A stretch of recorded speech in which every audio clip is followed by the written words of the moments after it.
नमस्कार दोस्तों, एक बार फिर स्वागत है आप सभी का आपका अपने YouTube चैनल इदवल्ला पर। तो हमने आपको बताया था कि डिजिटल इलेक्ट्रॉनिक्स के जो मोस्ट इम्पोर्टेंट क्वेश्चन हैं उनके बारे में हम आपको एक वीडियो के माध्यम से ज़रूर बताएंगे। तो आज की इस वीडियो में हम आपको यही बताने वाले हैं, डिजिटल इलेक्ट्रॉनिक्स महत्वपूर्ण प्रश्न। अगर इन क्वेश्चन से बाहर अगर आपका कोई भी क्वेश्चन अगर आउट जाता है तो आप बाद में मुझसे कॉन्टैक्ट करके बोल सकते हैं। तो बेसिकली यहाँ पर मैंने 30 क्वेश्चन रखे हैं जो हर साल कोई ना कोई पेपर में पूछे जा चुके हैं। मैंने यहाँ पर 2016 से लेकर 2021 तक के क्वेश्चन यहाँ पर रखे हैं और जो मोस्ट इम्पोर्टेंटली जो हर बार पूछे जाते हैं वही क्वेश्चन यहाँ पर आपको देखने के लिए मिलेंगे। आप कॉपी और पेन लेकर जरूर बैठे और सभी क्वेश्चन को नोट्स करते जरूर जाना। तो यहाँ पर पहला क्वेश्चन है, डिजिटल सिग्नल प्रोसेसिंग क्या है। तो ये क्वेश्चन आपसे कई रूप में पूछ सकता है। डिजिटल सिग्नल प्रोसेसिंग के लाभ क्या हैं, डिजिटल सिग्नल प्रोसेसिंग के अनुप्रयोग क्या हैं। ये क्वेश्चन बेसिकली 3 तरीकों से पूछा जा सकता है। अब बात करते हैं दूसरे की, तो ये आपके दूसरे चैप्टर से लिया गया है, नंबर सिस्टम। तो यहाँ पर क्वेश्चन है, बाइनरी नंबर सिस्टम क्या है। आपको बेसिकली पता होगा बाइनरी क्या होता है। और तीसरा क्वेश्चन है, 1 डैश और 2 डैश के महत्व को समझाइए, यानी कि 1 डैश और 2 डैश कॉम्प्लीमेंट क्या है उसके बारे में आपको बेसिकली यहाँ पर बताया जाएगा। और चौथा क्वेश्चन है आपका, ऑक्टल नंबर सिस्टम क्या है। उसके बाद जो आपका 5वां क्वेश्चन है वो इसी चैप्टर से है, बाइनरी सब्सट्रैक्शन की कार्यप्रणाली को समझाइए। फिर छठा क्वेश्चन है आपका, ऑक्टल से डेसिमल नंबर सिस्टम को समझाइए। तो ये बेसिकली आपके दूसरे चैप्टर से क्वेश्चन है। और क्वेश्चन की बात करें तो यहाँ पर हमने 5 क्वेश्चन लिए हैं और जो क्वेश्चन हैं वो बेसिकली 5 नंबर में हर बार पूछे जाते हैं। देखिए, आपका जो पेपर होता है वो 50 नंबर का होता है और 5 नंबर का क्वेश्चन आपका हर साल आपके पेपर में पूछा जाता है। 3 क्वेश्चन आते हैं आपके एक यूनिट में और आपको 2 क्वेश्चन करने होते हैं। तो उसके बाद अब बात करते हैं अगला चैप्टर जो है आपका, कोड्स एंड पैरिटी।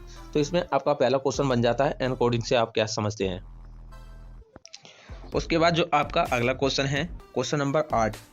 ये जो क्वेश्चन है, BCD कोड या 8421 कोड से क्या तात्पर्य है।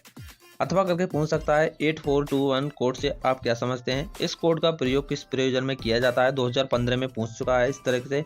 और अगला जो तरीका है, कोड से आप क्या समझते हैं, 2016 में इस क्वेश्चन को बार बार रिपीट किया गया है। उसके बाद आपका आता है 9वां क्वेश्चन।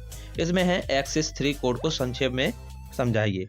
उसके बाद 2018 में पूछा गया था, एक्सेस 3 कोड को नंबर के बारे में उल्लेखित कीजिए।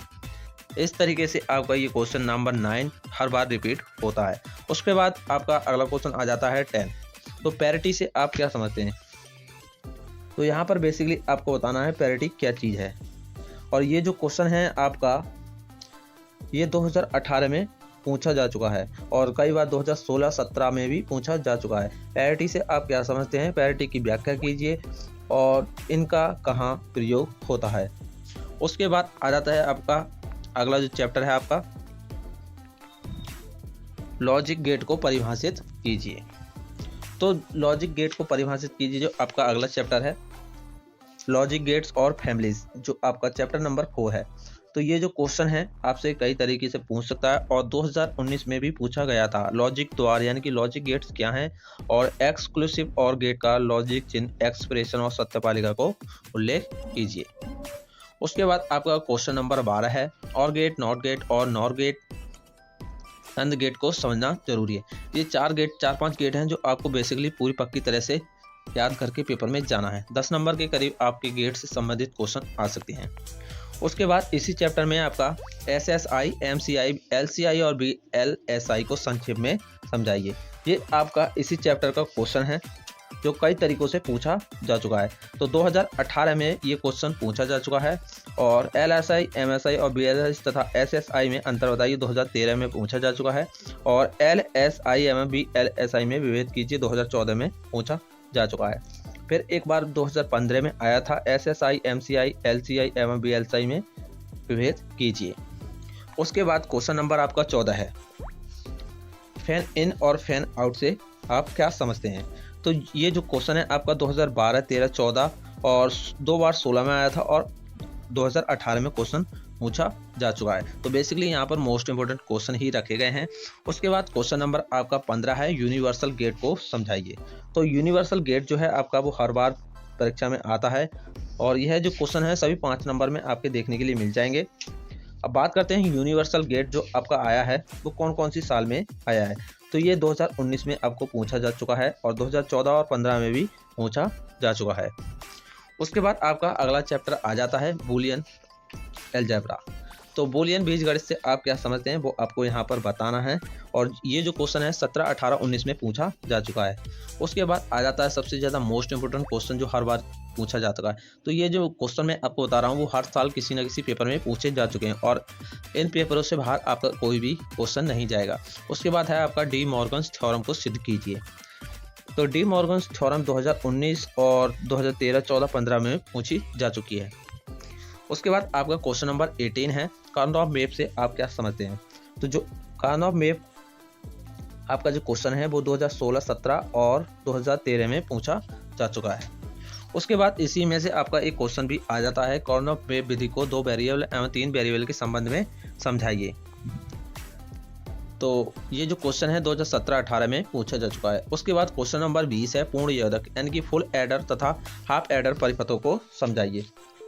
तो ये जो क्वेश्चन है आपका 2017-18 और 2013 और 2014 में पूछा जा चुका है और ये अर्थमेटिक सर्किट्स चैप्टर से आपके क्वेश्चन है। उसके बाद आपका अगला क्वेश्चन है, फुल सबस्ट्रक्चर को डिज़ाइन कीजिए। ये जो क्वेश्चन है आपका इसी चैप्टर से है, चैप्टर का नाम है गणितीय परिपथ और ये जो क्वेश्चन है 2016-12 में पूछा जा चुका है। उसके बाद आपका अगला चैप्टर आ जाता है, एलसीडी एवं एलईडी के कार्य सिद्धांत को समझाइए।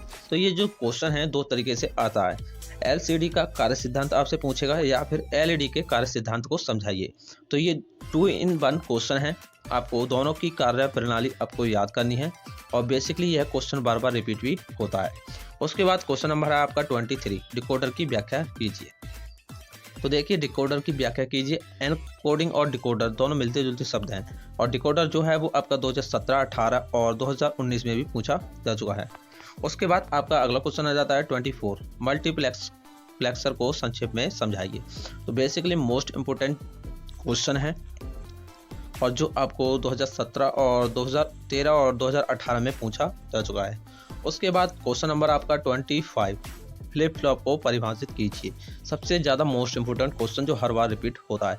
इस क्वेश्चन से आपके कई सारे क्वेश्चन बन जाते हैं, जेके फ्लिप फ्लॉप और भी फ्लिप फ्लॉप, कई सारे क्वेश्चन इसमें आ जाते हैं। तो आपको बेसिकली फ्लिप फ्लॉप को परिभाषित कीजिए, इतना ये क्वेश्चन आपको याद कर लेना, इसी में सारे टॉपिक आपके कवर हो जाते हैं। उसके बाद आपका क्वेश्चन नंबर है 26, काउंटर्स पर संक्षिप्त टिप्पणी लिखिए। काउंटर्स आपका चैप्टर आपको पता होगा, वो आपको याद करना है। 2017, 14 और 2018 में ये क्वेश्चन और 2019 में भी ये क्वेश्चन पूछा जा चुका है। उसके बाद 27 चैप्टर है, क्वेश्चन है आपका शिफ्ट रजिस्टर।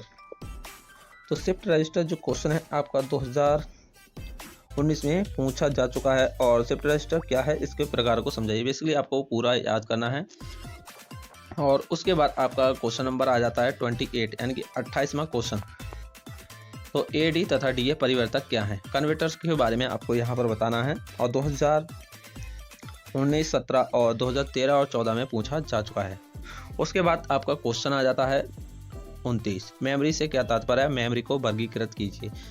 और इसी में आपका क्वेश्चन नंबर 30 है, रैम और रोम को विस्तार पूर्वक समझाइए। तो यह डिजिटल इलेक्ट्रॉनिक का लास्ट चैप्टर से लिए गए 2 क्वेश्चन हैं और ये हर बार परीक्षा में पूछे जाते हैं, क्योंकि जो आपका डिजिटल इलेक्ट्रॉनिक्स है वो किसी न किसी टॉपिक से इलेक्ट्रॉनिक चीज़ों पर आधारित है। और यहाँ पर 2 क्वेश्चन हैं 10 नंबर के आपके, तो जो हर साल आते हैं 2019 और 2017 और 2014 और 15 में ये क्वेश्चन पूछे गए हैं। तो बेसिकली यहाँ पर हमने बात की आपसे जो हर साल पेपर में आते हैं उन सारे टॉपिक्स की। तो ये जो क्वेश्चन है जो हर साल आपकी परीक्षा में पूछे गए हैं। अगर इन क्वेश्चन से बाहर आपका अगर कोई भी क्वेश्चन आउट जाता है तो आप मुझसे बाद में कांटेक्ट कर सकते हैं। मैं गारंटी लेता हूँ इन क्वेश्चन से बाहर आपका कोई भी क्वेश्चन आउट नहीं जाएगा, क्योंकि ये वही क्वेश्चन है जो हर साल आपके पेपर में पूछे जा चुके हैं और हर साल पूछे जाते हैं। आपका जो क्वेश्चन है वो इसी टॉपिक पर आधारित है और ये जो टॉपिक हैं, ये जो क्वेश्चन है आपके सिलेबस के लिए गए हैं। तो आई होप वीडियो को पसंद आई होगी। अगर चैनल पर नए हैं चैनल को सब्सक्राइब कर लें और वीडियो को जरूर शेयर करें, आप हमारा उत्साहन बढ़ा सकें। अगर आप चाहते हैं हम अगली वीडियो लेकर आएँ तो वीडियो को ज़्यादा से ज़्यादा शेयर करें और कमेंट में अपना सुझाव ज़रूर बताएं कि सर ये वीडियो कैसी रही। तो चलिए आप चलते हैं, मिलेंगे अगली वीडियो में। धन्यवाद।